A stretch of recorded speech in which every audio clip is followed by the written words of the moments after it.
قیامت کی نشانیوں کی دو قسمیں۔ قیامت کی نشانیوں میں سب سے پہلی علامت حضرت خاتم النبیین صلی اللہ علیہ وسلم کا وجود مسعود اور حضرت صلی اللہ علیہ وسلم کی وفات بھی قیامت کی ایک علامت ہے، کیونکہ آقا علیہ السلام کے پیدا ہونے کے بعد کمالات میں سب سے اعلیٰ کمال یعنی نبوت و رسالت اس دنیا سے منقطع ہو گئی، اور آپ کی وفات حسرت آیات کی وجہ سے آسمانوں سے آنے والی وحی کا سلسلہ منقطع ہوا۔ حضرت صلی اللہ علیہ وسلم پر ہی جہاد کا مکمل حکم نازل ہوا، جس کے ذریعے زمین فسادیوں سے پاک رکھی جائے۔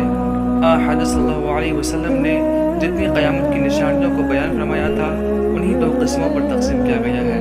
پہلی قسم چھوٹی علامات قیامت جو آپ صلی اللہ علیہ وسلم کی وفات سے ظہور امام مہدی علیہ السلام تک وجود میں آئے گی۔